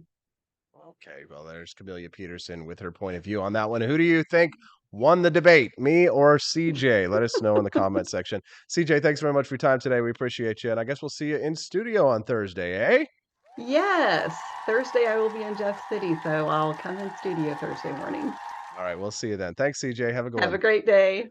Thank you very much. Do you agree with me or do you agree with CJ? You ought to know that sometimes I take sides on an argument that just so that I can disagree with CJ, because obviously the funny thing about this is that I am a married man and my wife is Stephanie and I am friends with Camelia and I obviously I have female friends as a married man, which makes me a big ass hypocrite, doesn't it? Right? It's true. But anyways, what do you think about that topic? I'd love to hear your thoughts. You can send us a text at 573-319-1586. That's 573-319-1586 is the text line. It's 7 minutes away from the opening bell of NASDAQ. Let's all do some stock market trading when we get back. No, just kidding. We're going to talk about where Gen Z doesn't tip. Here are all the places that stingy Gen Z doesn't tip. We'll talk about that when we get back on the Wake Up America Show at wakeupAmericaShow.com. Good morning to the Cantina crew. This is Elon Musk, the CEO of Twitter. And I just want to say thank you for watching the Wake Up America Show. I've decided that Austin Peterson will be the new CEO of Twitter.com, effective immediately. First thing to do, though, is I've got to go and blast off into space.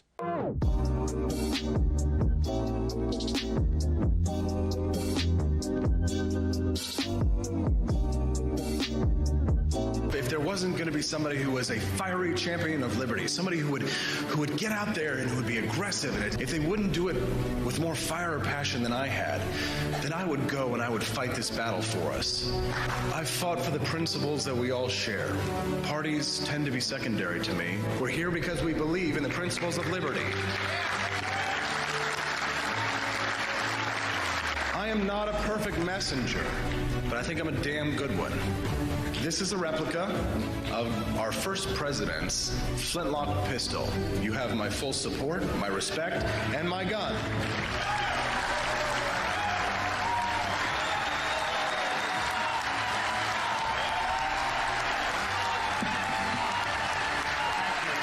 I think that at the heart of my philosophy is much more libertarianism than well, that's the fashionable word these days, I guess. A conservative is no longer just that. He's a libertarian and always has been.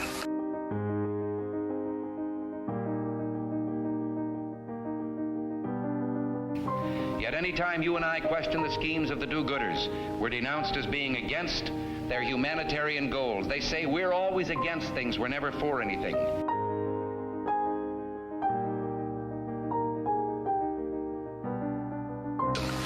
What is fascism? Fascism is private ownership, private enterprise, but total government control and regulation.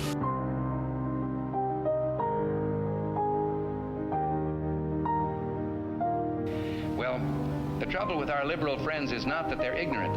It's just that they know so much that isn't so.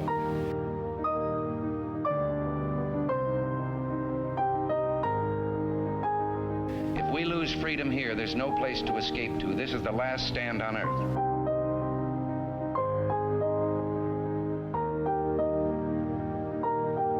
This is the issue of this election. Whether we believe in our capacity for self-government or whether we abandon the American Revolution and confess that a little intellectual elite in a far distant capital can plan our lives for us better than we can plan them ourselves.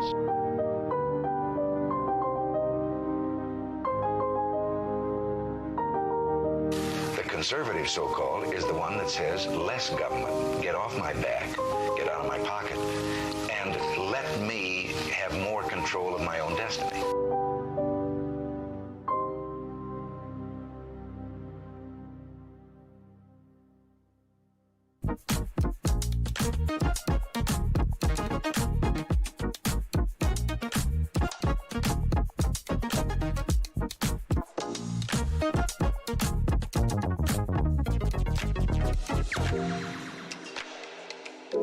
Would happen if I had to pick up the phone, call 911 for one of my family members or one of my neighbors? What would I do if no one was on the other end to respond? What if there was no 911? You can be a part of the solution. Anybody can be a firefighter. Male, female, younger, older. We have school teachers. We have leaders in business. Is me, you, anyone that wants to be. There is no typical firefighter. Do you hate the deep state? Do you reject the Antichrist in all his ways? Do you believe that aliens controlled LBJ to assassinate John F. Kennedy? Did you know that the shot can put chemicals in you that will make you more sensitive to 5G? Do you love America? Do you want more freedom? Do you like smoking hot red-headed libertarians? Then the AP for Liberty shop is for you! Check out all the awesome new merch and have a happy new year! Fight the deep state, reject the Antichrist! Visit AP for Liberty shop and get your patriotic merchandise now, or the deep state wins!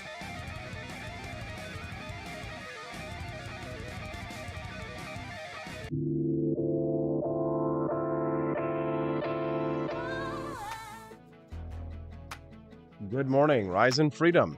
I'm Austin Peterson. You're watching and listening to the Wake Up America Show at wakeupAmericaShow.com. How y'all doing? Click that like button and subscribe to the channel if you're enjoying the content that you're watching this morning. We want to see you come back and hang out with us some more. We're all friends here.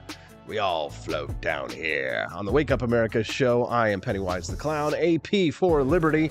You can follow me on socials at AP for Liberty, pretty much everywhere. I'll drag you down into my sewer and eat you up. If you don't worry. Everybody gets a balloon down here on the Wake Up America Show. All right, let's rock and roll with the next topic here. Here are all the places stingy Generation Zers won't tip. Boo, boo, woo, woo, boo, woo, with their freaking stinking tiny little pee-wee brains.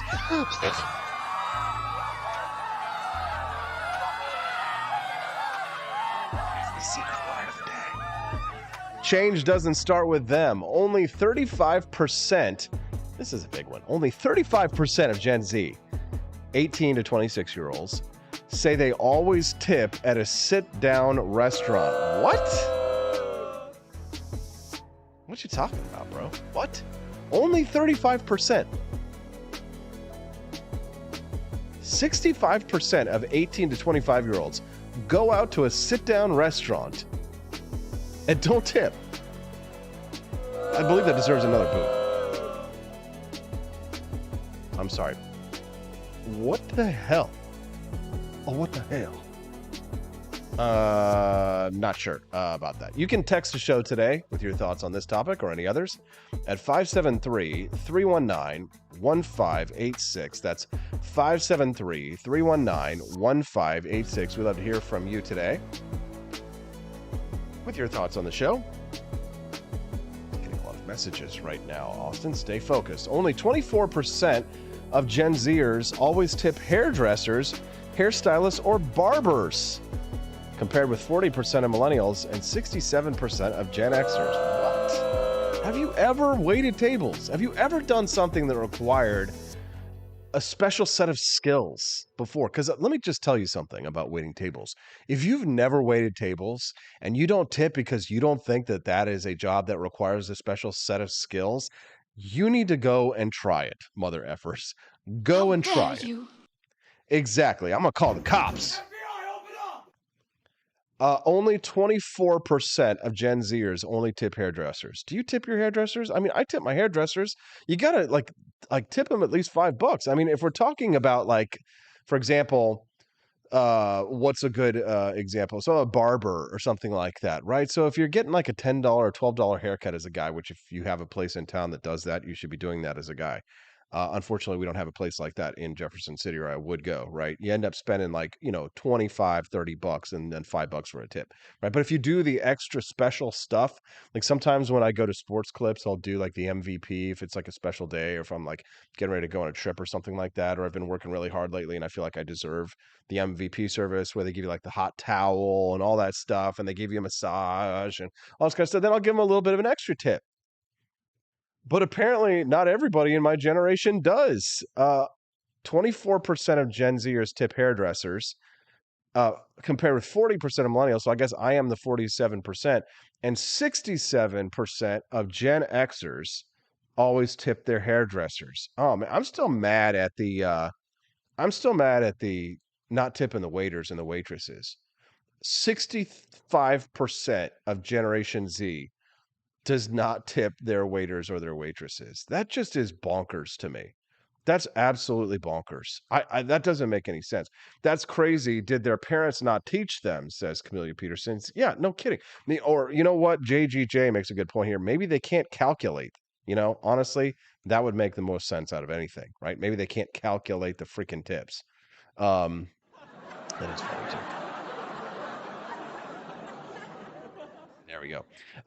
Next here, Gen Zers are less likely than baby boomers to tip when getting food delivered. 31% compared to 62%. That is a huge, huge deal.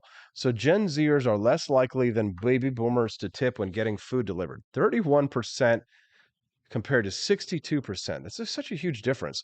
Or using a taxi or rideshare service, only 22% of Gen Zers, who probably use Uber to go everywhere they go in big cities, tip, versus Gen X, 56%. So 56% of baby boomers. 56% of baby boomers tip in rideshare compared to Generation Z, which is 22%. Andy Opperman says he grew up with a barber that cut 4 generations of my family's hair. I never realized tipping barbers was a thing, so I tried tipping him and he refused it. He said, if I need more, I will charge more. That's interesting. That's how I was raised. I was raised that you tip the person who cuts your hair. Now, it doesn't have to be a huge tip when somebody cuts your hair, but if they do an incredible job, then yeah, then maybe what they do deserves a tip. And that's, something that we could debate back and forth exactly how much you tip on a haircut. That I think is a little bit speculative, and there's a lot of variables there. But like when it comes to sitting down at a sit down restaurant, I only what does it say here? Only 35% of Gen Zers actually tip at sit down restaurants. I mean, so the only exception to this is this. Listen to this. Involves home repairs and services. So Gen Z was most likely to always tip 15%. The likelihood decreased by generation. Of all demographics, Gen Z and men tipped the least, the poll found. Men, what the hell? JGJ says, my parents are immigrant Indians. My dad refuses to tip. That's why I pay for the bill now when I go out. Good for you, JG. Good for you, my friend. What part of India? Oh, by the way, I had another story in here. Speaking of India, did you see that there's an export ban on non-basmati rice from India because of the shortages and the droughts and all the stuff that has been going on with the agricultural industry in India? They now have a ban on exports of all non-basmati rice in India. So, like, Indian people here in the United States have been going and stocking up. It's almost like when we used to go for like toilet paper during COVID-19. It's kind of wild. Barney Style says, you don't tip barbers, they own the shop. That's not how I was raised. See, that's not how I was raised. Even if it's a barber who owns the shop, you give a barber at least a little tip, right? And then of course the ladies who cut my hair, I give them a good tip. South India, Kerala, same as your friend. That's interesting. The survey also revealed that 2/3 of Americans hold a negative view of tipping. I guess I get it. And 1 in 3 Americans think tipping culture is out of control. I'm surprised that it's that low. Respondents said they believe companies should pay their employees better rather than rely on tips. There's Elizabeth Fanning Press there for you. Respondents say they believe companies should pay their employees better than rely on tips than rely on tips to support them. That's 41%. They were also annoyed by pre-entered tipping options. 32% people said that. Of course, I don't like that either. I don't like pre-entering tip options. Like, I understand if you go and you sit down at a nice restaurant and you've got like 20 people that they put a gratuity on there. That makes sense, like an 18% gratuity and things like that. And a lot of times people will tip over the top of that gratuity, which I think is fair if it's incredible service, just because it is a challenge to handle that many tables. But I just want to say that I'm shocked by these numbers, to be honest. Confused over who and how much to tip. 15% people say they're confused by who and how much to tip. All right, well, that makes sense. 15% of us are, mouth breathers, and we're willing to pay more in order to eliminate tipping. 16%. There's a good question for you. I would be curious to hear your thoughts on that one. Would you be willing to pay more if it meant that you didn't have to tip? I'll bet you anything that people say that they would, but then when they actually got into it, they would probably regret it immediately. There would be a lot of pain and suffering in the first part of that, because I think that because there would immediately be like that kind of inflationary impact where people would, like, immediately all the cost of everything would go up. Well, it's like you were already going to pay that, but you were going to pay it as a tip. Will Run Riot over on Rumble. Good morning, Will. He says, back in the day, girls I worked with regularly walked out with $300 cash on weekends.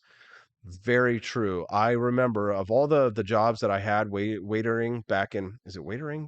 Waiting tables, back in college. There would be girls that I worked with that were waitresses, and they would walk out with double what I had. And I mean, and I could tell, they would have a bad day, and I'd be at the top of my game, but it just didn't matter. And that's when I knew, I was like, I definitely can't do this forever, because the only people who can and make that any kind of money like that are cute girls. So it doesn't help. What's your favorite one of those booby bars that you go to, right? It's like, I know people like Hooters and stuff like that, but I've always felt like Twin Peaks was better. And not because they have hotter girls, but because they do have hotter girls. But I will say that the beer is actually better at Twin Peaks. Do you think I ought to take my wife there, Stephanie? What do you think? JGG says, were the waitresses pretty compared to UAP? Well, I mean, here's the thing. Look at me now. I'm 42 years old and I'm still kind of cute. But when I was a young man, like, I was an attractive young man. Like, you can go back on my Facebook page and see photographs of me from like college days that are still back there and stuff. And I will say that, like, I used to be very attractive. And, here's the thing. Gay people aren't a significant part of the population. So when you think about it, if gay people are like 4% of the actual total population, and then only 4% of the people who came in to like wait tables for me are gay guys who are going to think I'm cute, right? They're going to give me a good tip. And would there be like women who would give me a good tip because like they thought that I was cute? Sure. But like older ladies typically come in with their husbands, or they have their boyfriends, in which case their husbands or their boyfriends are paying for them. And they're certainly not going to give me a tip for being cute unless they're actually gay and in a relationship where they're in the closet and they're hiding their homosexuality from their girlfriends or their wives, right? Yes. JGJ says, I remember your face in the Tonight Show clip, and it was pretty decent then. Yes, exactly. I used to be a much thinner and more attractive man, especially when I was on the Conan O'Brien show. Does anybody remember when I was on Conan O'Brien back in the day when he went to FAO Schwartz? Let's see if I can find it, actually. Conan O'Brien, FAO Schwartz. They're going to get me with a content strike on this one. Literally, I am the thumbnail picture for this. Get a load of this. I am actually in the thumbnail picture for the Conan O'Brien clip of this on, hold on, let me pull this up. Twitter weirdness. Here we go. I'll fast forward it to my part here. This is what I used to look like when I was cute. With holiday shoppers. Am I right about this, folks? You go outside. This would have been 2000 and at the NBC store. And 2006. everyone's shopping in Manhattan right now, and everyone's going to all the stores here. So I used to work at FAO Schwartz. I was a toy demonstrator and a toy soldier. And so I would sometimes I had to dress up in the costume, do the thing, greet people and stuff. It was door greeting and stuff and play with kids and have fun and stuff. The only bad thing about being the toy soldier was that you would be frequently assaulted. And when I say assaulted, I don't mean like somebody kicking your ass. I would almost prefer somebody like actually try and fight me when I was a toy soldier. Now I'm talking about like sexual assault, right? Like you would be there, and it was always the old ladies who would grab your butt and stuff. You'd be taking a picture with them and their family, and they would like put their hand up your leg and stuff like that and like fill you up. For some reason, whenever anybody's in a costume in public, other people feel like they can do whatever they want to you. And that's like anybody who's like heard the horror stories of Disney characters, for example, it's terrible. Like I liked being a toy soldier for a while because I do enjoy kids, and I was an incredible salesman. They actually promoted me twice when I worked here at FAO Schwartz, to management. I sold so many of these damn skateboards that I'm going to demonstrate here in a second. I sold so many damn skateboards and lightsabers at FAO Schwartz that they promoted me to manager of the department. And then from there, they promoted me to the corporate office, and I hated it, so I quit. So, all right, here's Conan O'Brien, FAO Schwartz. We won't watch the whole clip, but... Here we are at FAO Schwartz. You can see behind me, wonderful array of some of the toys I skated so many miles in Heelys and I used to have, the Heelys where it had the wheel and the shoe. So the skateboard that I'm about to demonstrate, I used to skateboard while wearing those Heelys, and I had a lightsaber that I was swinging around, beating up the kids with the lightsaber, having fun and being loud and screaming and having, selling stuff. And it was funny because I would ride on the skateboard with swinging around the lightsaber, and then I would jump off of the skateboard and I would continue to roll because I had the Heelys on. The kids would scream and love it, and I would sell thousands and thousands of toys. Here, check it out. Stuffed and then made to look like stuffed animals. The orangutan. Let's see. This was my manager initially, Anthony. I became his assistant manager. Yeah. What's this? It's called Pixel Blocks. Pixel Blocks. It kind of combines a little bit of light bright. Well, it's an incredible invention. That was fun. Oh, this was Jason. Don't thank me though. So. Jason and I used to go after work and get high in Central Park. See there? Look at that. This was fun. This was before the store opened. The funny thing is, like, Clay Aiken was next door, and everybody thought that he was Clay Aiken. Yeah. Oh, here we go. So here's the toy soldiers. I'm not dressed up as toy soldiers. Okay, here's Herbie over here on the left. Now, this is the funny thing. Herbie was a gay old man, and he was like a dirty old man, and he used to watch us get changed in the dressing room at FAO Schwartz, and everybody knew that he was kind of creepy, and he had naked photos of gay men in his locker, and he would like open it up and make sure that we saw it, and like he would like watch us undress, and then he would like hope that we would watch him undress. We were always creeped out by Herbie. Maybe it's the chin strap. You keep order here, pretty much? Yeah. I'm proud of you guys. Thank you. If it weren't for people like you, kids could come into a toy store and touch whatever they wanted. See these people out here? That's Kevin the Farrier. He actually got married to a friend of mine from college. They're hanging out at the morning show, CBS. They think I'm Clay Aiken. Yeah. Clay bells ring. Yeah, they think it's Clay Aiken. Hey. Hi. Hi. All right, where's AP? Check this out. Look at the rack on this orangutan right here. A lot of 15-year-old boys buy this item, but not for the reasons their parents think. You know what I'm saying? They take Coco upstairs here. I'm sorry. That's just wrong. I'd like 6 of these, please. If I get 6 of these, don't bother to wrap this one up. Take a little carriage ride with Coco here. Twice around the park. Yeah, I'm coming up next. You know what I'm saying? Here we go. Here? What is This is the brand new style of skateboard. It combines surfing, snowboarding, and skateboarding into one extreme sport. So it Look at the sideburns here on this. Oh, shoot. What did I do? Hold on. I'm coming back. What's going Check on out the here? sideburns. This is the brand new style of skateboard. It combines surfing, snowboarding, and skateboarding into one extreme sport. So it combines 3 things I can't do into one incredible toy I have no use for. All right, now I want you to start twisting that board back and forth. Okay. All right, and I'm going to hold this arm. You don't have to hold on to my shoulders. Does it look less cool when you're holding on to me? A little less. Why are we headed towards an escalator? This is a bad idea. There it is. What do you think? That's AP on Conan O'Brien show back in the day. That's my singular claim to fame. I was on the Conan O'Brien show when I was a young man, and I used to be cute, but I am no longer. Anyways, tipping culture in 2019, 77% of adults said they always tip at dining restaurants, but the number dropped in 2021 to 75%. I know you guys want to talk about that Conan clip. We will. Baby AP. Yes, I was a little baby boy right in there. Strapping young lad. You still got it, AP, says Nelson. Good morning, Nelson. Nice to see you here. All right. Yes, that was fun. Baby AP. Baby. So in 2019, so I'm going to try and get back on track here. Come on, AP. 77% of adults said they always tip at dine-in restaurants, but that number dropped in 2021 to 75%. So the results show that tipping in all kinds of settings is falling, including in dining restaurants, hair salons, hotels, coffee shops, taxis, and rideshare vehicles. It's also declining for food delivery and takeout. I don't know. Tip your waiters, tip your servers. And how about this? Tip your Wake Up America show hosts. dare you. Why not? Right. Now's a good time for us to drop a tip. How about you guys for that cute little Conan clip and a throwback to Baby AP?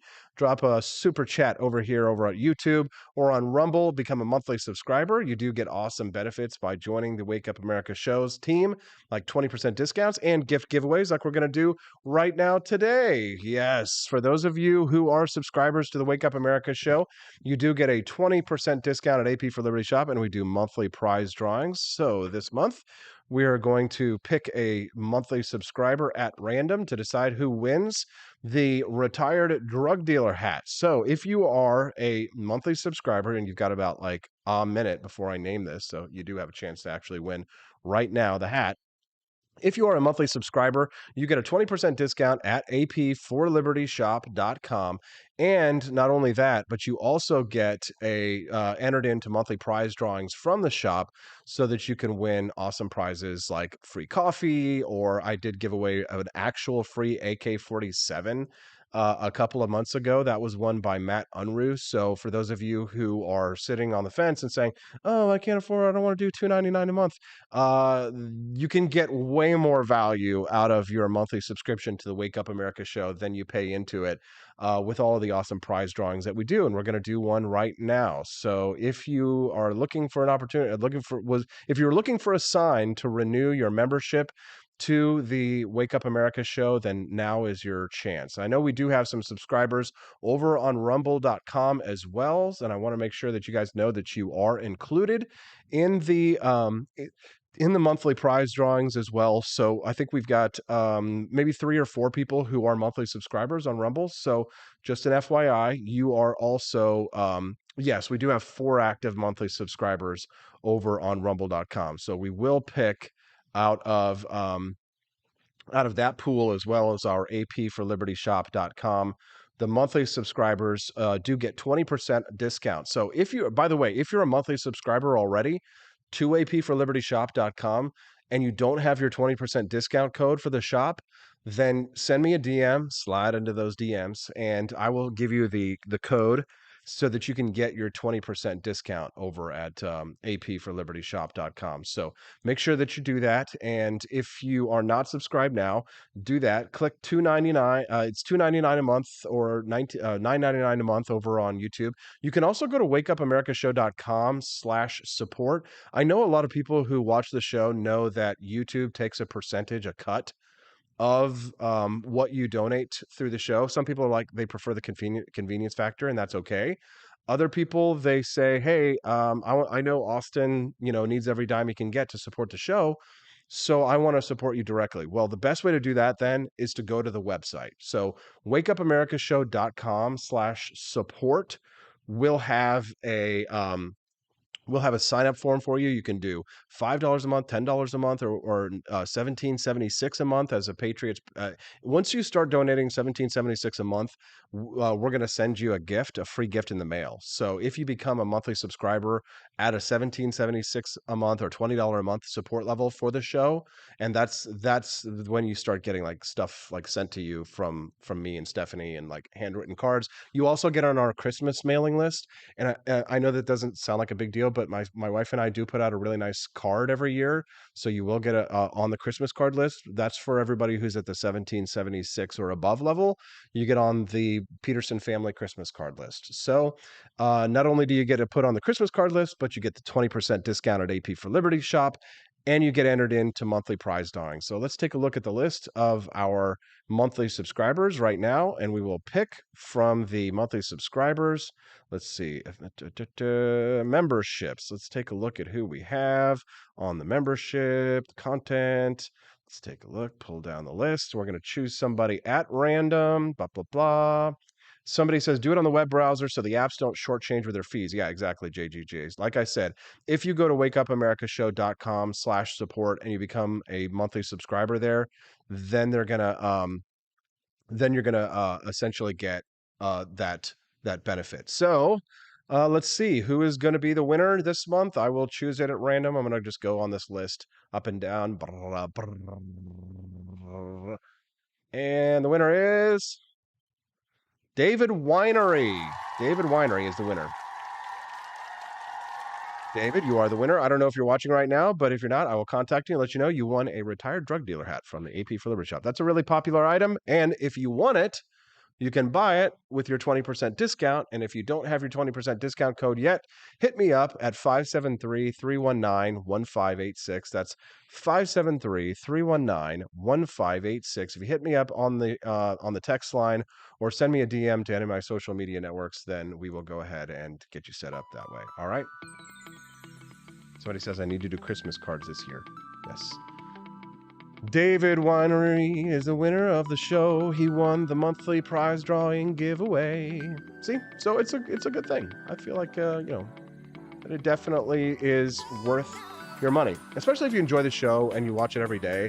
Like, you don't have to tip your server, but I mean, it is kind of like a way of like tipping for what is really free content. And I mean, we get a lot of people who do watch it for free and they'll never become subscribers, and I totally understand, right? And I know, like, I could guilt you and say, oh, you should feel bad for watching the show, but I don't, I don't feel that way because, it's good to have the views and that makes us more attractive to other sponsors and things like that. So I don't mind. But for those of you out there who can't afford it and who want to help support the show, I appreciate you. Thank you. You guys really do make it happen because without you, we couldn't do this. The Wake Up America show is, it's an expensive thing. I think it costs definitely hundreds and hundreds of dollars to run the show for subscribers and to keep the, all the lights going. And sometimes things break and, new camera costs minimum $1,000, right? So it's tough, but we're making it. We're growing. We're coming up on the 1-year anniversary of the Wake Up America show. Isn't that exciting? 1 year ago. Can you believe it? So we're 11 months in. This is August 1st. Congratulations. We made it.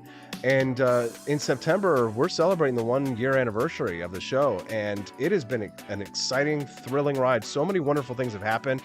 And I did exactly what I said I was going to do. I said in the short term, we're going to build the Wake Up America show. In the medium term, we're going to do long form documentaries. In the long term, in the medium term, we'll do documentaries. Long form, I'm going to start doing movies. So that's what your money is going to. Help to keep the lights on over here. Buy new cameras and equipment. I did use the equipment that we used for the show on the documentary. So there we go. We're really building something incredible here. And I say we because that involves you. Thanks so much for tuning in to Wake Up America show. I'm grateful very much to have you as an audience member.